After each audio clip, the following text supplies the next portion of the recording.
Bonjour à toutes et à tous, merci d'être au rendez-vous pour ce nouveau numéro de rencontre.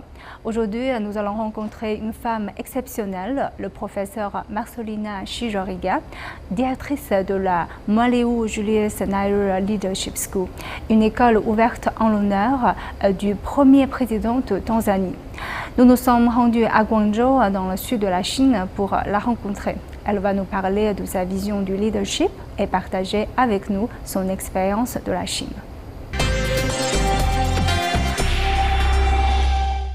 Bienvenue dans notre émission. En tant que directrice d'une école consacrée à l'apprentissage du leadership, quelle est votre vision du leadership? Qu'est-ce qui, selon vous, fait un bon leader? Mon école appartient aux 6 partis du mouvement révolutionnaire d'Afrique australe. Ce sont donc eux qui possèdent cette école.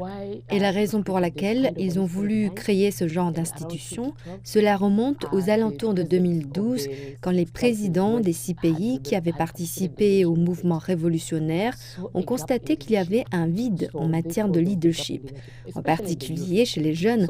Donc, je pense qu'ils se sont rendus compte que l'ancienne génération était proche de la sortie et que la nouvelle génération était mal préparée et qu'il existait ce vide à combler.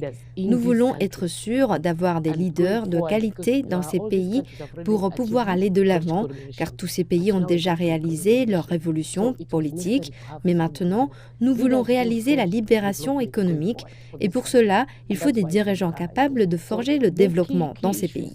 La question clé est de préparer de jeunes leaders. C'est très important qu'ils soient capables de changer les choses dans leur propre pays.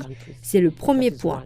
Mais il est aussi très important pour ceux qui restent au pouvoir, les seniors, d'agir également, de retourner à l'école pour absorber de nouvelles idées. Par exemple, je suis là depuis 2 semaines, je plaisantais avec mes responsables, je leur ai dit qu'ils devaient venir dans cette école pour se réoutiller intellectuellement, pour introduire de nouvelles idées dans leur cerveau. Ma devise pour cette école, savez-vous quelle est ma devise? Leadership pour l'inclusivité et impact. Ce que j'essaie de dire, c'est que je veux un leader qui inclut les gens dans le processus de développement. Inclure les gens dans le processus. N'agissez pas seul. Deuxièmement, assurez-vous que lorsque vous incluez les gens, il y ait un impact. Il faut des leaders qui privilégient les résultats. Voilà ce qu'il faut. Quelqu'un qui produit des changements dans la vie des gens. D'ailleurs, si je prétendais y être parvenu moi-même, ce serait mentir, et je ne veux pas mentir. Vous avez parlé de nouvelles idées. Quel genre de nouvelles idées avez-vous eues lors de votre voyage en Chine? Nous avons beaucoup appris. Nous avions d'ailleurs déjà appris à l'école. J'ai appris le marxisme et le léninisme à l'université. On nous a donc appris cela et nous avons compris pourquoi nous devions le faire. Mais nous n'avons jamais emprunté cette voie. En revanche, ce que nous avons appris ici, c'est que vous avez été proche parfois de tomber du train, mais que vous êtes à chaque fois remonté à temps. Donc, vous êtes parvenu à rester dans le train de manière constante. D'abord, parce que vous avez une vision, vous avez une idée précise et vous suivez de manière continue votre stratégie, ce qui est très important. Je pense que la plupart d'entre nous, Africains, avons perdu de vue le plan. Voilà pour le premier point. Deuxièmement, l'engagement.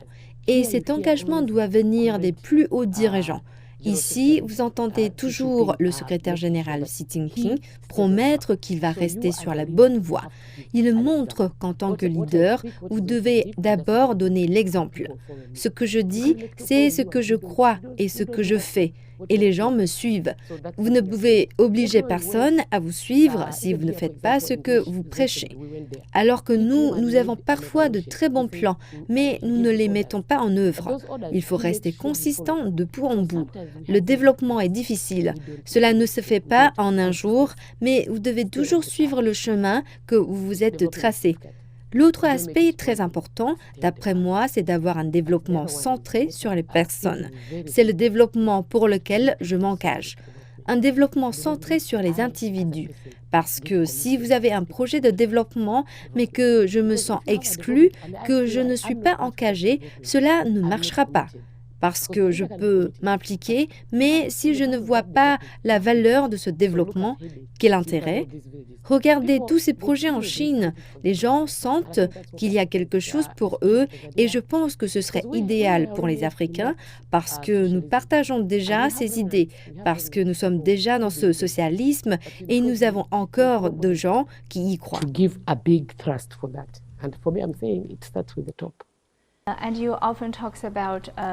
Pouvez-vous nous parler de votre première rencontre avec le président chinois Xi Jinping? Comment s'est-elle déroulée? J'ai eu beaucoup de chance en 2013 de rencontrer le secrétaire général en Tanzanie. À l'époque, je siégeais au conseil d'administration de la National Development Corporation. À cette époque, il y avait une compagnie chinoise qui s'apprêtait à lancer un projet d'extraction du minerai. Cette cérémonie était assez excitante pour moi parce que c'était la première fois que je rencontrais un dirigeant chinois, un dirigeant au plus haut niveau. Je n'avais pas beaucoup lu sur lui, mais j'ai été étudiante à l'Université de l'Islam. J'ai étudié le marxisme. Cela fait presque 10 ans. Maintenant, je suis en Chine. Je peux voir les choses de près, mettre la réalité en perspective, observer comment la vie se déroule en Chine. On pense surtout aux choses d'un point de vue théorique quand on est étudiant. N'oubliez pas que c'était il y a longtemps. Ne me demandez pas quand. Maintenant, j'ai cette chance de pouvoir passer de la théorie à la pratique et c'est très gratifiant. Ce que j'ai appris dans ma jeunesse, je peux maintenant en observer l'application pratique à un âge avancé. Et j'aurais aimé pouvoir vous montrer le message que j'ai écrit à mes enfants, à mes propres enfants. Je leur ai dit à quel point j'aimerais les emmener ici pour apprendre.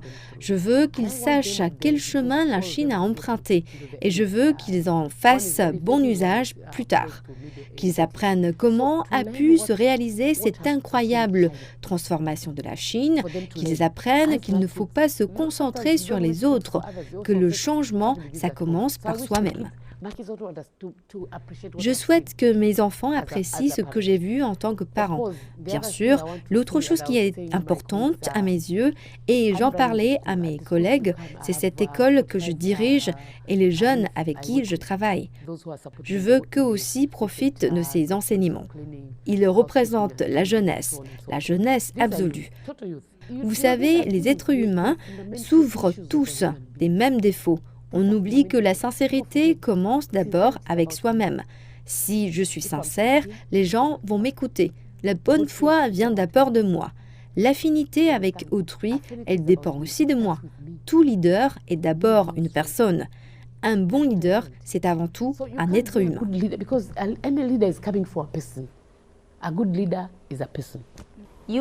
Vous avez décrit les différents attributs que doit posséder un leader selon vous. Et si vous deviez qualifier le président chinois, quel genre de leader est-il selon vous?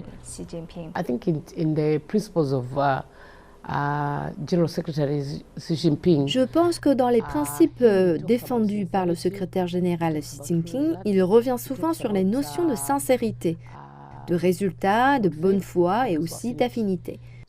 Ce sont de très bons principes pour un leader, la sincérité notamment.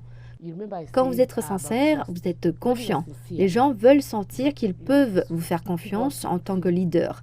Lorsque vous parlez de résultats, les gens veulent voir des changements dans leur vie et un développement qui mette l'individu au centre. Lorsque vous parlez d'infinité, elle ne peut exister sans cagement. Et puis enfin, il y a la bonne foi. Je dois avoir confiance en un chef. Si je n'ai pas la foi, si je n'ai pas une confiance absolue en mon chef, si je n'ai pas foi en lui, c'est beaucoup plus difficile. La foi est quelque chose qui dépasse l'imagination. Je crois en ce que j'ai vu. Si on regarde depuis les débuts de la réforme et de l'ouverture en Chine, en 1978, il y a plus de 40 ans, et même si on commence à partir du moment où Xi Jinping est devenu secrétaire général du PCC en 2012 jusqu'à aujourd'hui, tous ces changements qui ont eu lieu en Chine, vous savez, chaque année, vous entendez dire que le PIB a augmenté. Si vous parlez d'économie, vous êtes obligé de faire référence à des mesures objectives. Mais, comme je l'ai dit, pour moi, le PIB, c'est une bonne chose, mais ce n'est pas la panacée absolue. Par exemple, le PIB de la Chine, le revenu par habitant a atteint un bon niveau. Pourquoi? Notamment grâce à la taille de votre population. Mais pour moi, ce qui fait la différence, c'est que vous avez un meilleur système de protection sociale. Les gens. Xi Jinping prend les choses à cœur. C'est quelqu'un qui dirige le peuple. En Afrique, ce genre de leader est difficile à trouver. Souvent, les dirigeants ne font que donner des instructions. Mais ici, il y a un véritable suivi.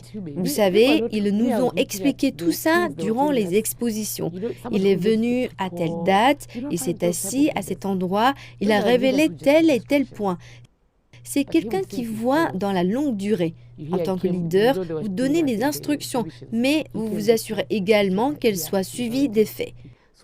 Il marche avec les gens. C'est ce que vous devez faire en tant que leader, marcher avec les gens. Walk with the people. Maybe that's the right way. He walks with the people. Vous et les membres de votre école avez échangé des lettres avec le président chinois Xi Jinping. Dans quelles circonstances a eu lieu cet échange de lettres? L'année dernière, après un séminaire qui a duré une dizaine de jours, les stagiaires ont souhaité adresser conjointement une lettre au secrétaire général Xi Jinping, dans laquelle ils ont exprimé leurs remerciements et leur volonté d'approfondir la coopération sino-africaine. Le 8 juin, le secrétaire général Xi Jinping a répondu à tous les étudiants. En raison du Covid, la formation s'est déroulée en ligne. Après le séminaire, les participants étaient tous très contents. Ils ne se sont pas rendus en Chine, mais ils ont pu voir beaucoup de choses. La manière dont fonctionnent les villages, comment on est parvenu à transformer de vieilles villes, des régions entières. Tout cela nous a beaucoup impressionnés. Et puis, il y avait aussi un autre aspect très important dont a parlé le secrétaire général Xi Jinping, le socialisme aux caractéristiques chinoises. Je crois qu'ils ont compris que c'était le chemin qu'empruntait la Chine. La plupart de ces partis, nous parlons de partis et pas de pays, certains suivent la voie du socialisme, d'autres non. Mais je crois que nous avons tous réalisé, et c'est fondamental, que la Chine, il n'y a pas si longtemps, était dans la même position que nous les 6 pays. La Chine est parvenue à se hisser au 2e rang des puissances mondiales. C'est une grande leçon pour nous. Les étudiants ont écrit la lettre au secrétaire général après la formation. Comme je l'ai dit, nous l'avons remercié avant tout d'avoir soutenu la formation. Toute la formation a été parrainée par le PCC. Il était donc très important pour nous de lui dire merci. Et deuxièmement, nous avons voulu remercier le secrétaire général pour toute l'expérience que les étudiants ont pu engranger. Vous savez, les vidéos donnaient une image très réaliste et détaillée de la situation en Chine. Les étudiants n'étaient pas présents sur place, mais grâce à la vidéo, grâce au système multimédia, ils ont pu voir tout ce qui se passait en Chine. Et puis, il y avait aussi les conférences. Les conférenciers proposés par le PCC, nous souhaitions dire merci et aussi montrer notre reconnaissance pour la suite, car c'était la plus importante formation réalisée au sein de l'école et c'était riche en enseignements sur les futures orientations de l'école. Cela a représenté une étape fondatrice pour nous. Il s'agissait d'un moment très important. Et puis ensuite, il y a eu la réponse du président chinois qui est tombée au bout de 2 semaines. Nous étions très très heureux. Pourquoi? En général, vous envoyez une lettre de remerciement, mais cela reste plus ou moins sans suite. Je pense qu'il a apprécié ce que nous lui avons dit. Nous étions très heureux, comme je l'ai dit. Écrire à quelqu'un et obtenir une réponse, savoir que lui aussi est satisfait et qu'il s'engage de manière continue à soutenir l'école, c'était très important pour nous. And that continued commitment that he will support the school, that was very, very important. Il y a beaucoup de jeunes cadres dans votre école. Quel est votre message en direction de la jeunesse? For me, as I said, youth, I believe in the youth. Je crois en la jeunesse. C'est la jeunesse qui fera la différence dans l'avenir. Tout d'abord, nous vivons aujourd'hui dans un monde technologique. Ce sont les jeunes qui vont mener les changements en matière de technologie et de monde numérique. Donc, si vous voulez faire la transition vers la technologie moderne, vers le numérique, les jeunes sont exactement les personnes vers lesquelles il faut se tourner. Comment faire pour qu'ils deviennent de meilleurs leaders? Et je veux dire aux jeunes, formez-vous, développez les bonnes aptitudes et les bonnes compétences pour fournir à la société ce dont elle a besoin. Travaillez dur, soyez engagés, soyez dignes de confiance et je voudrais ici faire appel au même principe que ceux qui quittent Xi Jinping. Soyez sincères avec vous-même, ayez foi en ce que vous faites. Quelles observations faites-vous sur la jeunesse en Chine? C'est la première fois que j'observe la jeunesse chinoise sur les terrains. Durant tout le processus, les jeunes étaient présents autour de nous et on a pu constater qu'ils travaillent dur. Ils savent ce qu'ils font, ils ont l'assurance qu'apporte la compétence. La sincérité aussi, à tous les niveaux et dans toutes les provinces. Vous pouvez observer leur engagement, mais il y a aussi le simple fait qu'on leur donne des opportunités. Parce que parfois, nous ne donnons pas d'opportunités aux jeunes. C'est un de nos points faibles, en Tanzanie et plus globalement pour les 6 pays d'Afrique australe. Mais je parle en tant que directrice de l'école. Il est très important pour nous d'offrir un espace aux jeunes. Les jeunes peuvent commettre des erreurs. C'est même fort probable qu'ils en commettent. Mais c'est justement en raison de cette inexpérience qu'il ne faut pas être trop dur avec eux. Nous devrions les soutenir au maximum.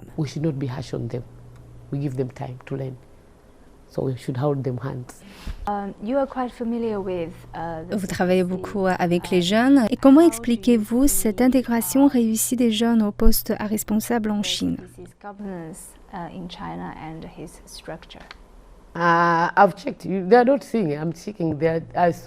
J'ai pu m'en rendre compte ici. La supervision du PCC est très bonne, la jeunesse. On voit très peu de personnes âgées.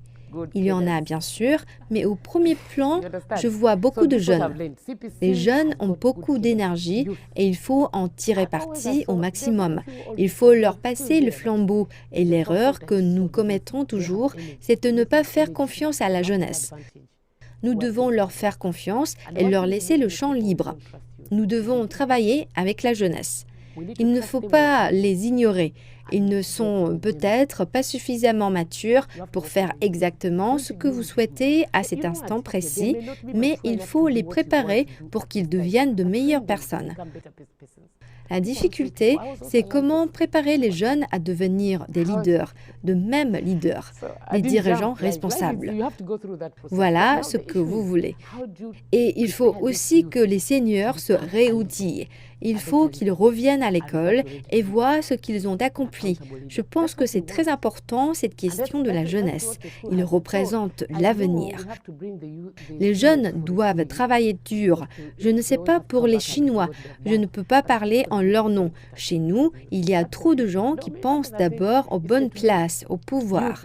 Mais il ne faut pas être impatient. Le pouvoir finit toujours par arriver. Les gens ne le savent pas, mais à une époque, j'étais chef comptable et tout le monde m'appelait maman. Non pas pour une question de tâche, mais simplement parce que c'est moi qui signe les chèques. Le respect, ça ne doit pas s'obtenir pour des raisons fallacieuses. Ça doit avoir pour origine quelque chose de plus profond. Ça doit se mériter. C'est ce que la jeunesse d'aujourd'hui doit comprendre.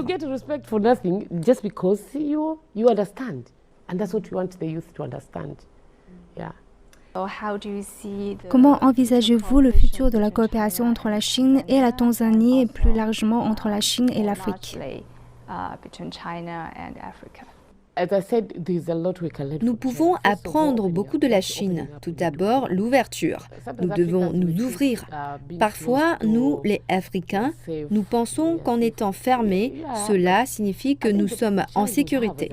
Mais le défi que nous avons, c'est qu'il faut certes avoir une police, mais il faut aussi s'assurer d'avoir des lois. des lois et des règlements qui permettent de protéger les gens. Parce que je parle souvent des peuples autochtones, je pense que c'est là que nous avons un problème. Comment allez-vous assurer le bien-être de votre peuple? Vous pouvez faire venir des étrangers, mais comment allez-vous protéger votre peuple? C'est à cela que nous devons réfléchir.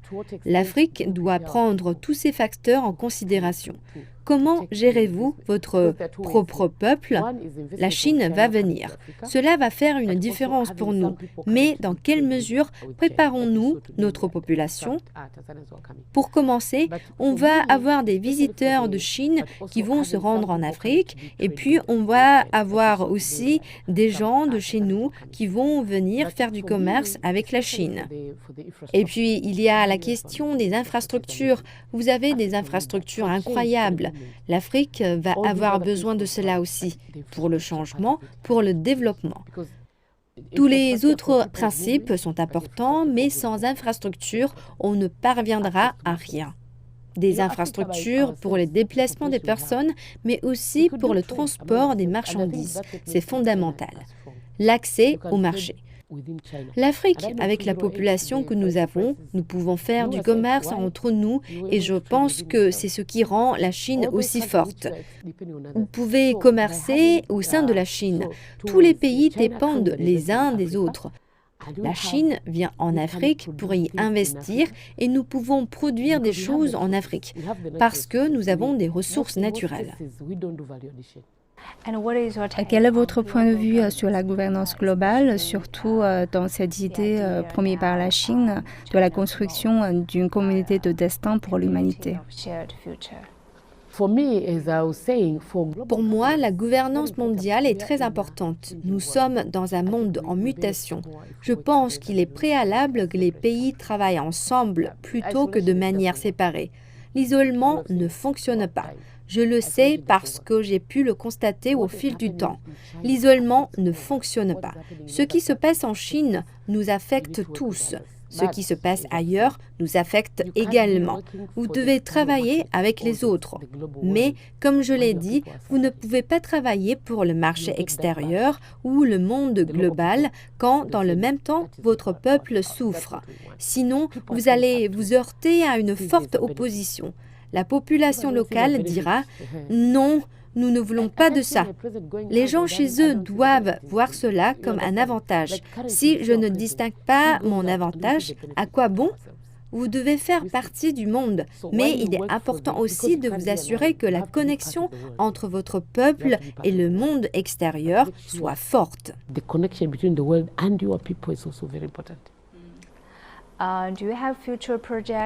Avez-vous des projets pour un retour prochain en Chine, des coopérations futures entre votre école et la Chine?